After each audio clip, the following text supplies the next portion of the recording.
Montana Territory. Autumn of 1878, the wind off the Bitterroot Mountains carried the scent of pine and snow as Eleanor Zeller stepped off the wagon with a split lip and two sleeping children wrapped in her arms. She did not cry. She never did in front of them. William, her eldest at 8, curled tighter against her shoulder. His little sister, Winnie, barely 5, clung to her skirts even in sleep. The freight wagon rumbled off down the road, leaving them in the dirt outside a half-built general store in the town of Fox Hollow, nothing more than a few cabins, a saloon, and the promise of a church if winter spared the preacher. "You sure this is the place?" The driver had asked her an hour ago, his tone doubtful. She had nodded, quiet, determined. She had nowhere else. Eleanor was 23, widowed for 2 years, and had just escaped her second husband, a man with a Bible in one hand and a belt in the other. She had taken the children and run north. Every mile was a risk, every breath a bargain. The store's porch groaned under her boots as she stepped up. She knocked, but no one answered. Behind her, a horse whinnied low. "You lost," came a man's voice. Calm, low, and warm like coffee left too long on the stove. Eleanor turned, and there he was, tall, dusty, and sun-browned, sitting loose in the saddle of a black gelding. He looked about 30, maybe a little older. His jaw was shadowed, his eyes sharp beneath the brim of his hat. His coat was worn but clean, and he carried himself like someone who had seen things and stayed kind anyway. "I am not lost," she said, straightening. "This is Fox Hollow." He nodded. "That it is. I was told the sheriff here could help me find work. A place to stay." He dismounted slowly, careful not to startle the children. He glanced at her lip, the bruising along her cheekbone. He did not ask about it. Instead, he said, "Sheriff's me. Name's Holden Kessler." Eleanor blinked. "You're the sheriff." He tipped his hat, among other things. "We do not have much law here yet. Mostly I keep the peace and build fences." When he stirred and whimpered, Eleanor hushed her with a soft sound and shifted her weight to keep both children close. "I have no say in where we go anymore," she said quietly. "I just go." Holden's expression changed. Something flickered there, anger, maybe, or sorrow. He looked past her for a moment toward the ridgeline before coming back to her. "You do now," he said. Eleanor met his eyes. For the first time in days, her shoulders eased by a fraction. He stepped back and gestured toward the cabins down the road. "You and the children can stay in my spare room for now. It is separate from the house. Warm, safe. You will sleep with a lock on your door, and no one will come near you unless you want them to." She hesitated. "There's no catch," he said. "Not ever. I can work, I can cook and sew. You do not owe me anything." Still, she looked down at her children, then back up at him. "Are you sure?" He nodded. "Come on, let's get you warm." The cabin was modest but clean. Eleanor tucked the children into the bed and sat in the corner near the stove, her hands wrapped around a tin cup of water. Holden had made a pot of stew and left it with her before stepping out to take care of the horses. By the time she finished eating, Winnie had crawled into her lap and William was fast asleep. She stared at the fire, her thoughts heavy, but she felt it already, the quiet here. The way no one shouted. The way Holden had not looked at her like a burden or a problem to solve, but a person. The next morning, he knocked once before coming in with bread and boiled eggs. He set them down on the table and gave William a small wooden horse he had carved. "You like horses?" he asked. William nodded slowly. "We will go see mine later if your mother says it is all right." Eleanor looked up. "You do not have to, I want to," he said, and it became a rhythm after that. Holden worked the land, helped the mill, and kept the town from falling apart. Eleanor began sewing for the store, mending clothes and baking when she could. She earned coins, and each one went into a jar beneath her bed. But more than that, she earned something rarer, respect. Holden never once pushed, never asked what had happened to her, though she knew he had guessed. He treated William and Winnie like they mattered. He called them by name, listened when they spoke. One morning, Eleanor found her daughter sitting on his lap in the barn, holding a kitten with both hands. Holden was telling her how to feed it. She said she wanted to name it Buttercup, he told Eleanor with a shrug. "I said all right." Eleanor watched the scene, her throat tight. "Thank you," she whispered. He looked at her then, really looked. "You do not owe me thanks," but she did, not for the food or the roof, but for the way he never once made her feel small. Weeks passed, snow came early that year. The night it fell, Holden knocked on her door with an extra quilt and a shy smile. "It gets cold," he said. "Thought you might need this." She took it, fingers brushing his. "Come in," she said quietly. He stepped inside and closed the door. The fire crackled. The children were asleep. "I can offer you coffee," she said. "I would like that," she poured. They sat near the fire. Silence hung between them, but it was not a bad silence. She looked at him, heart thudding. "Why are you kind to us, Holden?" His eyes softened. "Because someone should have been a long time ago," she swallowed. "I have nothing to give. You have everything," he said gently. "You just do not see it yet." She looked away, tears prickling. "I was never allowed to choose, not once, not when I married the first time, not the second. They decided, I obeyed." He reached out, slow and careful, and took her hand. "You do now." And Eleanor, for the first time in her life, believed it. The first frost clung to the window panes like lace, and Eleanor lit the stove with practiced hands before the sun had cleared the treetops. She moved quietly, careful not to wake the children, who lay curled together under quilts stitched from old shirts and flour sacks. Holden had gone before dawn to help dig a drainage ditch up near the river bend. He'd left a note on the table, written in a rough, blocky hand, "Back by supper." "Don't let William near the saw." Eleanor traced the letters once with her finger. Then she tucked the note into the small drawer where she kept the children's drawings, and the tiny wooden whistle William had carved with Holden's pocket knife 2 days earlier. By mid-morning, she was at the back of the store, sorting bolts of calico and ticking fabric. Mrs. Greaves, the merchant's wife, had offered her the task with a nod and a worn smile, saying, "You've got a steady hand." "That's rare." Eleanor hadn't said much in reply, but she'd felt something settle inside her, a quiet sense of place. Will and Winnie stayed just behind the counter with a basket of dry corn husks. Eleanor had taught them the trick of twisting the husks into dolls, and now they worked side by side, whispering to each other, the way siblings do when they've known too much silence. Come afternoon, clouds thickened over the hills and the wind pressed against the windows.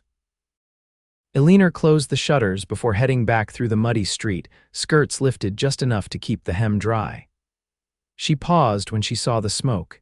It came not from her own chimney but from the shed across the yard, Holden's workshop, where he kept his tools and mended harnesses. The door stood open, and inside, the sound of a saw rasped steady and slow. She stepped to the threshold and waited, not wanting to startle him. He stood with his sleeves rolled and a pencil behind his ear, bent over a plank of pine. The smell of fresh cut wood and lantern oil filled the space. He looked up, brushing sawdust from his arms. "You caught me making something I probably have no business making." She tilted her head. "What is it?" He stepped aside, revealing the beginnings of a small table low to the ground with rounded corners. 3 legs had been shaped, the 4th still lying beside the bench. "For the children," he said. "Figured they might like a space of their own, somewhere to draw or eat or just sit." Eleanor looked at the table and then back at him. "You built that today," he rubbed his neck. "Started it yesterday, just finishing now." "You don't have to do this," she said, softer than she intended. "I know," he said. She stepped inside, letting the warmth of the lamp and the scent of cedar fold around her. "I never had a table growing up." "Not one just for us?" "I didn't either," he said, leaning back against the wall. "My father didn't sit much, and when he did, it wasn't for talking." She turned at that. "What did he do?" Holden paused a moment before answering. "Ran cattle, ran from things too." Eleanor nodded once. She understood the weight of men who disappeared even when they stayed in the room. He picked up a chisel, then hesitated. "I was thinking of carving their names under the top. Might be foolish, but I thought they'd like it." Her voice caught before she could stop it. "That's not foolish." A gust of wind rattled the doorframe, and Holden stepped forward to close it. The movement brought him close. The air between them shifted, not charged, not hurried, but full of something waiting. "Winnie told me you used to sing to her," he said. Eleanor looked down. "Only when I thought no one else could hear." She said it made her feel safe. Eleanor smiled, the kind that came slow and didn't reach her lips. "It made me feel less afraid." Holden watched her for a moment. "You don't have to be afraid now." "I still am," she said, almost like an apology. "Sometimes," he nodded. "That's all right, you're still standing." She looked up at him, and for a breath the noise faded, the wind, the creak of the wood, the past. Everything quieted around the fact that he saw her, not just her bruises or her work or her children. Her. "Will you stay for supper?" she asked, his mouth curved just a little. "I was hoping you'd ask." As they crossed the yard, the snow began again, fine and slow, like it wasn't in a hurry to stick. Eleanor glanced over her shoulder once, back at the workshop, where the lamp still burned and the half-finished table sat waiting. She didn't say anything, but she reached out, took Holden's hand and pressed it between her own. He didn't speak either. They just stood there a moment longer in the hush of falling snow, the world holding still around them.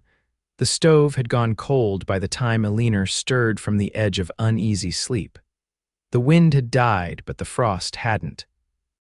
She rose slowly and tucked the children in tighter before stepping into her boots. The sky was still dark, but the faintest thread of light was beginning to color the east enough to see her breath as she crossed the yard with a pail in hand.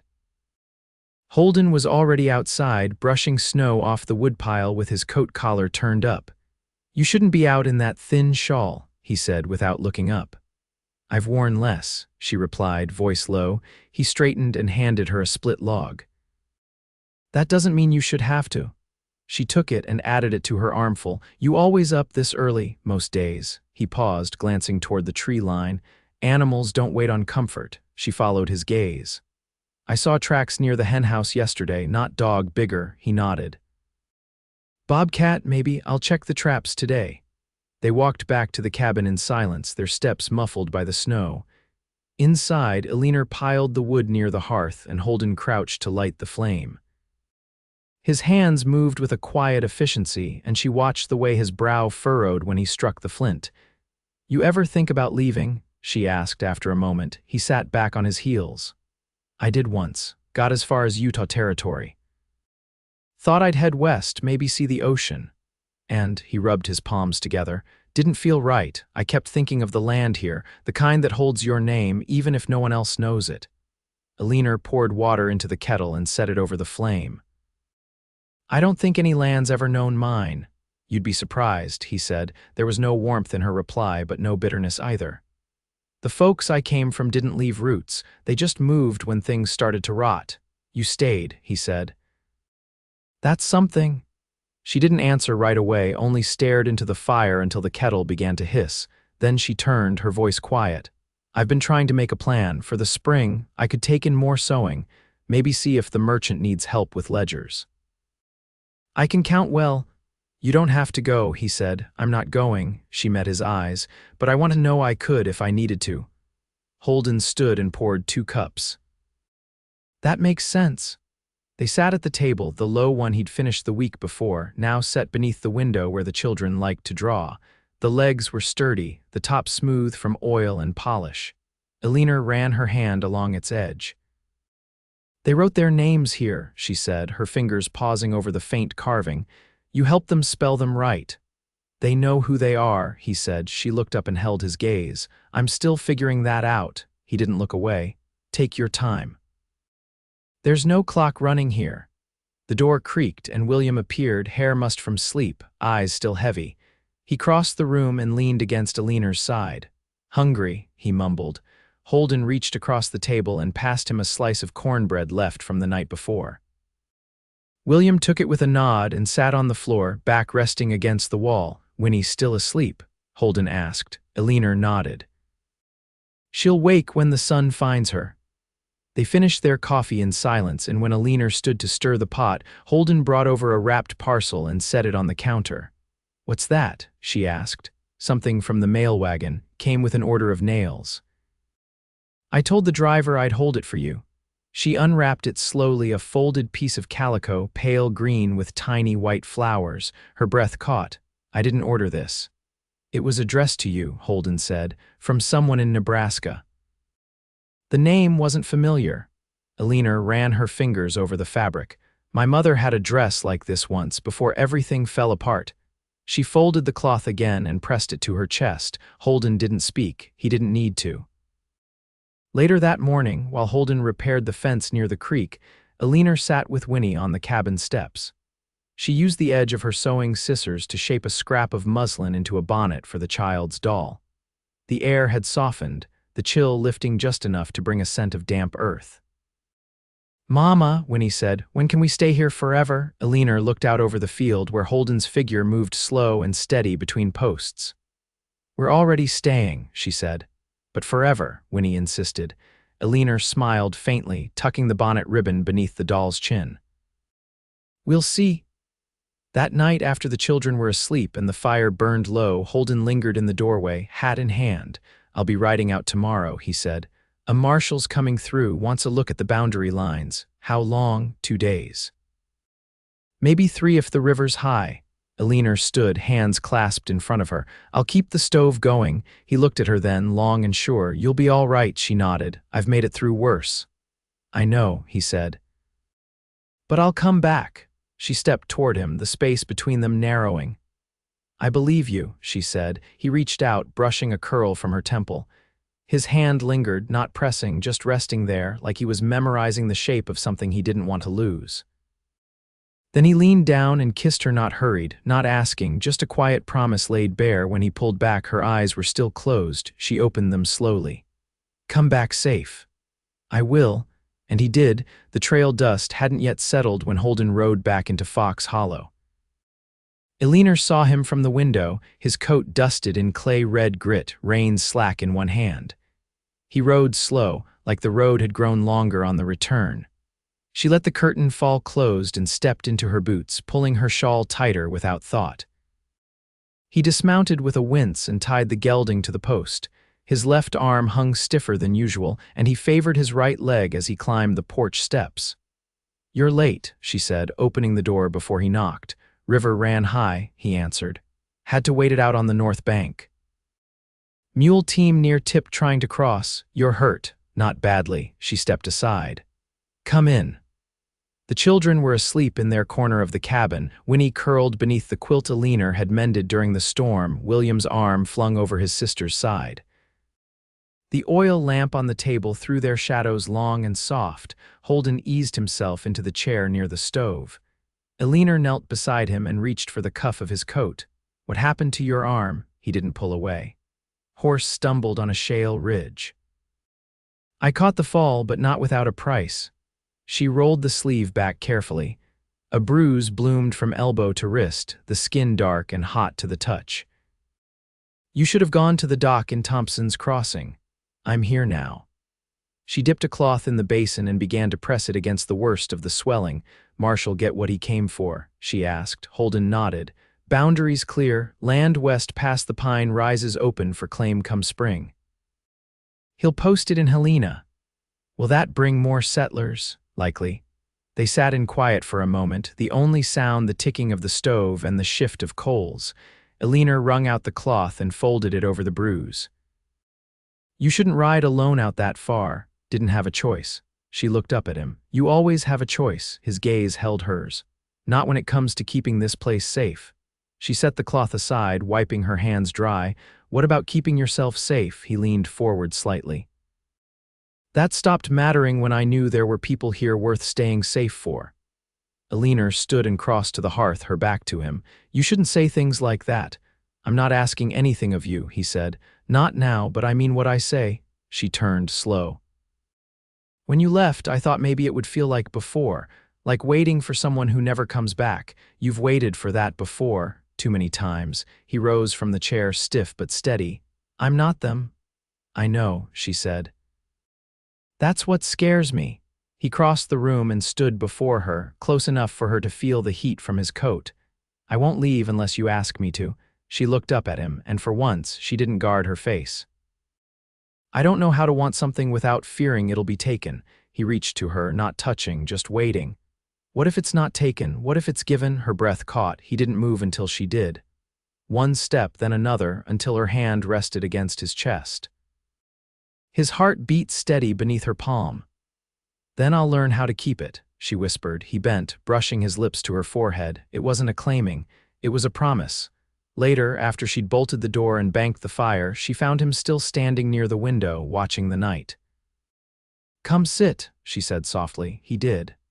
They sat together on the edge of the children's bed, careful not to wake them. Eleanor rested her head on his shoulder and he took her hand in his, their fingers twined like the roots of a young tree. Outside, the wind shifted and somewhere in the distance, a coyote sang low and lonesome. But in the cabin, there was only warmth and two people learning what it meant to stay. Spring arrived slow and muddy, the snow pulling back to reveal damp earth and the first brave shoots of green pushing through the thaw. The trees along the creek budded shyly, and the hens began laying again, their pale eggs tucked under hay in the nesting boxes Eleanor and William had cleaned together. Holden spent most mornings splitting fence rails or helping old Mrs. Rusk clear stones from her garden plot. Eleanor worked for the merchant's wife, keeping books and stitching hems, while Winnie trailed behind with a rag doll and her ever-growing collection of marbles. The town of Fox Hollow grew by inches not with noise, but with small things mended, planted, or built. One evening, as twilight spread across the yard, Eleanor stood outside with her hands in the dish basin, watching Holden nail a wooden sign above the door of the cabin. He stepped back to check it, then turned to her. "Thought it was time this place had a name," he said. She dried her hands and walked over. The sign read, "Home Field." "It's not much," he added. "It's everything," she said. Inside, the children wrestled over a checkerboard, their laughter spilling through the open window. The fire in the stove crackled low, and the smell of simmering onions drifted out, curling into the fresh evening air. Holden leaned against the porch rail. "There's a parcel of land west of the ridge, past the pine break, not claimed yet. Marshall said he'd sign off on it for me come planting season." Eleanor watched the horizon. "It's good land, flat enough, water runs clean, room for livestock if we ever get bold enough." She looked at him then, her voice steady. "You think I can't chase a cow?" He laughed, the sound rough and warm. "I think you could outpace 3 men and still have time to cook supper." She folded her arms, leaning beside him. "And what would we build there? Whatever we want. A house with a porch, a proper barn. Maybe a smokehouse. And what else? A room for the children, a room for us." Eleanor's breath hitched at his last words, but she didn't look away. Holden didn't move closer. He just stood with her, watching the sky change. "You'd be mistress of it," he said. "Every stone laid with your say." "I wouldn't be someone's property," she said quietly. "No," he said. "You'd be my partner, my equal." She turned to him, eyes dark with some old fear that hadn't quite let go. "I've never been anyone's equal. You are mine," he said. "In every way that counts." She stared at him, the last of the light catching in her hair. Then she nodded once. The next Sunday, under a sky soft with drifting cloud, Pastor Dunley stood in the clearing behind the schoolhouse with his Bible in one hand, and his other resting gently on Holden's shoulder. Eleanor stood beside Holden, in a dress of faded blue that Winnie had insisted needed ribbons. William held the ring, carved from a twist of silver wire, in both hands. The vows were spoken plainly, without flourish. Just truth, steady and quiet. After, Holden reached down and kissed her, not quick, not hesitant, but with the kind of care a man gives to the only thing he's ever been certain of. That night, the cabin was filled with the smell of fresh bread and roasted squirrel, hunted that morning by Holden and William. Winnie had picked wild mint, bruised and steeped it for tea. Neighbors came with jam, eggs, a box of nails, and a quilt stitched by 5 different women. It didn't match, but it was warm. Later, when the children were asleep and the fire burned low, Holden and Eleanor sat on the edge of the bed they now shared, her fingers tracing the line of his jaw. "I never thought I'd see peace like this," she said. He kissed her shoulder. "You built it." They lay down together and he pulled her close, her head resting beneath his chin, her hand locked with his against his chest.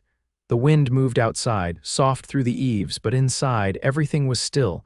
Time passed, gentle and full. Holden staked the land west of the pine break that spring, and together they planted rows of beans, corn, and turnips. Eleanor kept the books for the growing mercantile and taught Winnie to read by tracing letters in the dirt. William helped raise the barn frame and learned to saddle a horse without being told twice. They built rooms with wide windows and a porch that faced the sunrise. They didn't speak often of the past. It wasn't forbidden, only not needed. What mattered was the present, the smell of fresh bread, the rhythm of children's steps on the floorboards, the way Holden's hand found Eleanor's every evening without fail. Together, they grew into the land, not as tenants, but as roots. And love, hard-earned and fiercely kept, held fast through every season that followed.